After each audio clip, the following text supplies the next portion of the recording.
Friends, நான் Anandhi frame. எல்லோரும் எப்படி இருக்கீங்க? இது பார்த்திங்கன்னா நம்மளோட பொங்கல் விலாக் தான். நாங்கள் வந்து சூப்பராக பொங்கல் வந்து செலிப்ரேட் பண்ணோம். அந்த விலாக் தான் நான் உங்கள் கூட ஷேர் பண்ண போகிறேன்.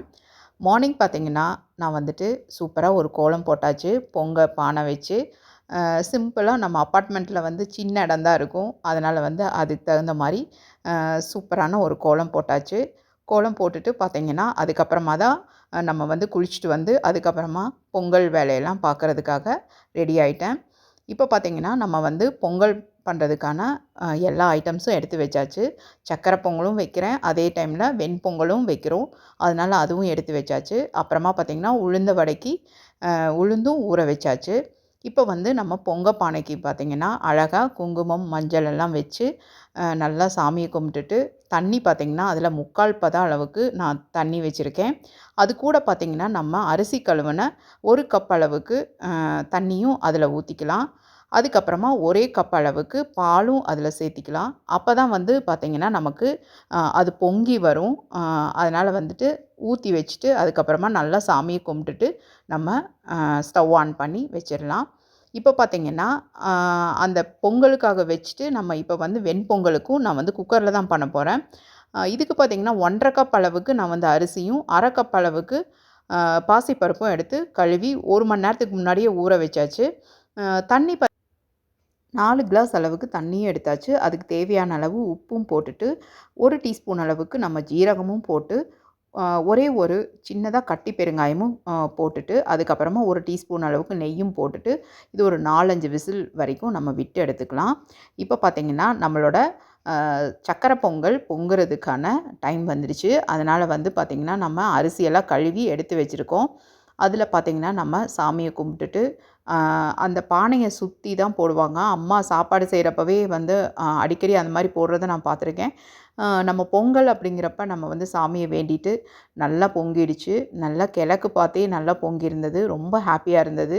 அந்த டைமில் நல்லா நான் வந்து நமஸ்காரம் பண்ணி எல்லோரும் நல்லா இருக்கணும் அப்படி சொல்லி சாமியும் வேண்டிட்டு நான் வந்துட்டு பொங்கச்சட்டியில் நான் வந்து அரிசியெல்லாம் போட்டேன். ரொம்ப திருப்திகரமாக எனக்கு வந்து இந்த பொங்கல் வந்து ரொம்ப சூப்பராக போச்சு. இது பார்த்திங்கன்னா அந்த தண்ணி வந்து நம்ம 1 கப் அளவுக்கு நான் எடுத்து வச்சுருந்தேன். ஏன்னா அந்தளவுக்கு தண்ணியில் நம்ம போட்டோம்னா அரிசி நம்ம இதாகாது, ரொம்ப ஜாஸ்தி ஆகிடும். ஒரு 4 ஏலக்காயும் அதில் போட்டாச்சு. இப்போ பார்த்திங்கன்னா ஒரு 10-15 நிமிஷத்துக்கு லோ ஃப்ளேமில் வச்சே தான் நான் குக் பண்ணேன். நல்லா வந்து அரிசி வந்து சூப்பராக குழைவாக வெந்துடுச்சு. அது கூட பார்த்திங்கன்னா நம்ம 2 கப் அளவுக்கு அப்படி இல்லைன்னா 1.25 கப் அளவுக்கு நம்ம வந்து நாட்டு சர்க்கரை தான். இது வந்து அந்த டஸ்ட்டெல்லாம் இல்லாத ஒரு சர்க்கரை தான். அப்படியே நான் போட்டுட்டேன். இதை போட்டுட்டு நல்லா கலந்து விட்டுட்டு இது கூட பார்த்திங்கன்னா ஒரு 2 டேபிள் ஸ்பூன் அளவுக்கு நெய் போட்டுட்டு கலந்துட்டு நம்ம வந்து இதை இறக்கி தனியாக வச்சிட்டோம். அதுக்கப்புறமா நம்ம வந்து முந்திரி இதெல்லாம் வந்து தாளிக்கிறதுக்காக நல்ல ஒரு வாணலியில் நிறையா நெய் போட்டாச்சு. ஒரு 3 டேபிள் ஸ்பூன் அளவுக்கு நெய் போட்டாச்சு. கை நிறையா முந்திரி பருப்பும் அதே மாதிரி கை நிறையா திராட்சையும் போட்டு நல்லா சூப்பராக ஃப்ரை பண்ணி நம்ம பொங்கலில் போட்டு நல்ல நெய் சொட்ட சொட்ட சூப்பரான ஒரு பொங்கல் ரெடி ஆகிடுச்சு சாமிக்கு படைக்கிறதுக்காக. சாமிக்கு படைச்சிட்டு இந்த டே வந்து நம்ம பண்ணுற பொங்கல் அவ்வளோ யம்மியாக இருக்கும், டேஸ்டியாக இருக்கும். இது பார்த்திங்கன்னா நம்ம சாமி முன்னாடி வச்சாச்சு. இப்போ வந்து இந்த கதம்ப சாம்பார் அப்படின்னு சொல்லிட்டு பொங்கல் அன்றைக்கி வைப்பாங்க. அதுக்கு பார்த்திங்கன்னா எல்லாம் நாட்டுக்காய்கள் தான். இந்த நாட்டுக்காய்கள்லாம் நம்ம வந்து கட் பண்ணி நைட்டே வந்து எடுத்து வச்சிட்டேன். இப்போ எப்படி பண்ணுறதுன்னு பார்க்கலாம். அதுக்கு பார்த்திங்கன்னா கடாய் வச்சாச்சு. 1 டீஸ்பூன் அளவுக்கு நான் எண்ணெய் போட்டு கடுகு, உளுத்தம் பருப்பு, கொஞ்சம் ஜீரகமும் போட்டுட்டு ஒரே ஒரு வெங்காயமும் போட்டு அதை நல்லா தாளித்து விட்டுடலாம்.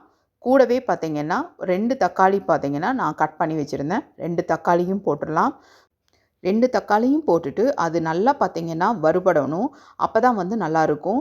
அது கூட பார்த்திங்கன்னா 1/2 டீஸ்பூன் அளவுக்கு மஞ்சள் பொடியும் 2 டீஸ்பூன் அளவுக்கு நம்ம வந்து சாம்பார் தூளும் போட்டுட்டு அதையும் நல்லா கலந்து விட்டுட்டு அதுக்கப்புறமா நம்ம கழுவி எடுத்து எல்லா வெஜிடபிள்ஸையும் நம்ம அதில் போட்டுக்கலாம். நாட்டுக்காய்கள் தான் நம்ம இதில் சேர்த்தணும். கூட பார்த்திங்கன்னா 2 டீஸ்பூன் அளவுக்கு நான் வந்து சாம்பார் தூள் மட்டும்தான் நான் இதில் சேர்த்திருக்கேன். அப்புறமா ஒரே 1 டீஸ்பூன் அளவுக்கு மல்லித்தூளும் சேர்த்துட்டிங்க அப்படின்னா ரொம்ப டேஸ்டியாக இருக்கும். இது கூட பார்த்திங்கன்னா 1 கப் அளவுக்கு நம்ம தண்ணியும் ஊற்றிட்டு நம்ம வந்து இதை வந்து ஒரு 5 நிமிஷத்துக்கு நல்லா மூடி போட்டு லோ ஃப்ளேமில் வச்சு வேக வச்சிடலாம். இதுக்கு தேவையான அளவு உப்பும் சேர்த்திக்கணும். அதே மாதிரி மூடி வச்சிட்டோம் அப்படின்னா இது வந்து நல்லா நாட்டு காய்கள் தானே சீக்கிரமாக வெந்துடும். அதனால் வந்து இது குக்கரில் செய்யணுங்கிற அவசியமே இல்லை. அதுக்குள்ளே பார்த்திங்கன்னா நம்மளோட காரப்பொங்கல் ரெடி ஆகிடுச்சு. நல்லா குழைவாக வெந்திருந்தது குக்கரில். இப்போ நம்ம வெண்பொங்கலுக்கு தாளிச்சிடலாம். அதுக்கு பார்த்திங்கன்னா 3 டேபிள் ஸ்பூன் அளவுக்கு நெய் போட்டிருக்கேன். 1 டீஸ்பூன் குருமிளகு, 1 டீஸ்பூன் வந்து ஜீரகம் போட்டாச்சு. அதே மாதிரி முந்திரி பருப்பும் போட்டுக்கலாம். ஒரு 1/2 டீஸ்பூன் அளவுக்கு பெருங்காயம் போட்டாச்சு. கறி லீவ்ஸும் போட்டு சூப்பராக நல்லா மணக்க இதை தாளித்து நம்ம வந்து பொங்கல் மேலே கொட்டியாச்சு அப்படின்னா நம்ம வெண்பொங்கல் சூப்பராக ரெடி ஆகிடுச்சு. அவ்வளோ யம்மியாக இருந்தது. இது ரொம்ப திக்காக இருக்குது. அதனால் வந்து பார்த்திங்கன்னா நான் வந்து ஒரு 1/2 கப் அளவுக்கு பால் வந்து அதில் ஆட் பண்ணியிருந்தேன். ஆட் பண்ணிவிட்டு அதுக்கு தேவையான அளவு கொஞ்சம் உப்பும் போட்டுட்டு நம்ம இதை நல்லா கலந்து வச்சோம் அப்படின்னா நம்ம சூப்பரான வெண்பொங்கல், சுவையான வெண்பொங்கல் ரெடி ஆகிடுச்சு. இந்த மாதிரி ஒரு தடவை நீங்கள் செஞ்சு பாருங்கள். அவ்வளோ யம்மியாக இருக்கும். மேலாப்பில் கொஞ்சம் நெய்யும் போட்டு நம்ம வந்து இதை தனியாக எடுத்து வச்சாச்சு. இப்போ பார்த்தீங்கன்னா கதம்ப சாம்பாருக்கு கொஞ்சம் காய் வந்து ரொம்ப நல்லா வேகலை. அதனால் பார்த்தீங்கன்னா நம்ம இது வந்து ஸ்வீட் பொங்கல் பண்ணுறதுக்காக எடுத்து வச்சுருந்த அந்த தண்ணி தான் 1 கப் தண்ணி. அதில் கொஞ்சம் தண்ணி ஊற்றி ஒரு 5 மினிட்ஸ் பார்த்தீங்கன்னா திருப்பியும் நான் வேக வச்சேன். நல்லா வெந்துடுச்சு. அதுக்கப்புறமா பார்த்தீங்கன்னா ஒரு 1/4 கப் அளவுக்கு நம்ம தேங்காய் வந்து நான் மிக்சிலேயே தான் திருவினது. அந்த மாதிரி எடுத்து நீங்கள் அதில் போட்டுட்டு நல்லா அதுக்கு தேவையான அளவு உப்பும் போட்டு நம்ம வந்து கலந்து வச்சோம் அப்படின்னா நம்மளோட கதம்ப சாம்பார் சூப்பராக ரெடி ஆகிடும். இதையும் பார்த்தீங்கன்னா நல்ல ஒரு மூடி போட்டுட்டு நம்ம தனியாக இதை எடுத்து வச்சுக்கலாம். இப்போ பார்த்தீங்கன்னா நம்ம உளுந்த வடைக்கு நம்ம ரெடி பண்ணலாம். உளுந்து பார்த்தீங்கன்னா நான் ஒரு 1/2 கப் அளவுக்கு உளுந்து எடுத்திருந்தேன். அது வந்து பார்த்தீங்கன்னா காலையில் எந்திரிச்சோன்னே ஃபஸ்ட்டு அதுதான் ஊற வச்சேன். ஒரு 2, 3 மணி நேரம் வந்து ஊறி இருந்தது. லாஸ்ட்டாக தான் நான் வந்து உளுந்த வடையே செஞ்சேன். இது பார்த்தீங்கன்னா ஒரு 1/4 கப் அளவுக்கு தண்ணி ஊற்றிட்டு நம்ம இதை வந்து அரைச்சி எடுத்துகிட்டு வந்துக்கலாம். மிக்சியில் போடுறங்காட்டி பார்த்தீங்கன்னா நமக்கு வந்து நல்லாவே வந்து இது வந்து ரொம்ப ஃபைன் பேஸ்ட்டாக அரைப்படாது. ஓரளவுக்கு நமக்கு அந்த தரியாக தான் இருக்கும். இது கூடவே நான் உப்பும் போட்டு நல்லா அரைச்சங்காட்டி பார்த்தீங்கன்னா நமக்கு ஈஸியாக இருக்கும். உப்பு வந்து அங்கங்கே பிடிக்கிற மாதிரி இருக்காது. கூடவே பார்த்தீங்கன்னா 1 டேபிள் ஸ்பூன் அளவுக்கு நம்ம ரைஸ் ஃப்ளார் போட்டுக்கலாம்.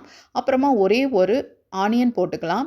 அப்புறமா 2 பச்சை மிளகா கட் பண்ணி வச்சு அதையும் போட்டுக்கலாம். கூடவே பார்த்தீங்கன்னா 1 டீஸ்பூன் அளவுக்கு ஜீரகம் போட்டுக்கலாம். 1 டீஸ்பூன் அளவுக்கு மிளகு போட்டுக்கலாம். அப்புறமா ஒரு 1/4 டீஸ்பூன் அளவுக்கு பார்த்தீங்கன்னா பெருங்காயம் போட்டுக்கலாம். அப்புறமா கறி லீவ்ஸ் கொஞ்சம் போட்டுக்கலாம்.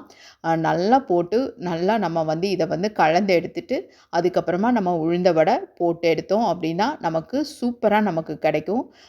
நல்லா இந்த மாதிரி ஒரு தடவை நீங்கள் வந்து உளுந்த வடை செஞ்சு பாருங்கள். மிக்சியில் செய்கிறது வந்து நல்லா இருக்காது அப்படி சொல்லுவாங்க. இதுவுமே ரொம்ப யம்மியாக டேஸ்டியாக சாஃப்டாக மேலே பார்த்தீங்கன்னா கிறிஸ்பியாக உள்ளே பார்த்தீங்கன்னா கொஞ்சம் ஸ்பாஞ்சியாக நல்லா சூப்பராக வரும். ஆனால் எனக்கு பார்த்தீங்கன்னா உளுந்த வடை நல்ல ஷேப் தான் வந்து எனக்கு சரியாக வராது. நான் நிறையா வாட்டி ப்ராக்டிஸ் பண்ணியிருக்கேன். பட் ஆனாலும் எனக்கு இந்த மாதிரி தான் வரும். நானும் நிறையா அழகாக போடணும் அப்படின்னு நினைப்பேன். ஆனால் பட் எனக்கு அந்தளவுக்கு வராது. பட் டேஸ்ட் நல்லாயிருக்கும். நான் இந்த மாதிரி தான் நான் பண்ணுவேன். அப்புறமா பார்த்தீங்கன்னா உளுந்த வடையெல்லாம் போட்டு எடுத்தாச்சு. நல்லா மார்னிங்கே வந்து பார்த்தீங்கன்னா 8:00 எனக்கு வந்து எல்லா வேலையுமே முடிஞ்சிருச்சு. அதுக்கப்புறமா நம்ம சாமிக்கு எல்லாமே படையல் போட வேண்டியது தான். இப்போ நம்ம எல்லாமே பண்ணியாச்சு. இப்போ என்னெல்லாம் பண்ணியிருக்கேன் அப்படிங்கிறத நான் உங்கள் கூட ஷேர் பண்ணுறேன். பாருங்கள், வெண்பொங்கல், அதுக்கப்புறமா கதம்ப சாம்பார், அப்புறமா நல்ல ஒரு ஸ்வீட் பொங்கல், நல்ல நெய் சொட்ட ஒரு ஸ்வீட் பொங்கல் பண்ணியாச்சு. அதுக்கப்புறமா பார்த்திங்கன்னா தேங்காய் சட்னி இதுக்கு, அப்புறமா உளுந்த வடை, இது எல்லாமே பண்ணியாச்சு. இதை வந்து நம்ம இப்போ சாமிக்கு வச்சு நல்லா திருப்திகரமாக நம்ம சாமி கும்பிட வேண்டியது தான்.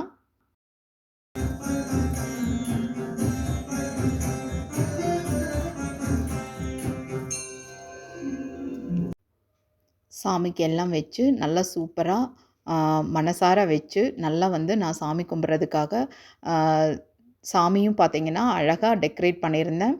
கரும்பு பார்த்திங்கன்னா நம்ம பூஜா கபோர்டுக்கிட்டேயே வந்து அப்படியே சும்மா சாய்ச்சி வச்சது தான். ஒன்றும் கட்டியெல்லாம் வைக்கல. அதுவே அப்படியே நின்றுடுச்சு.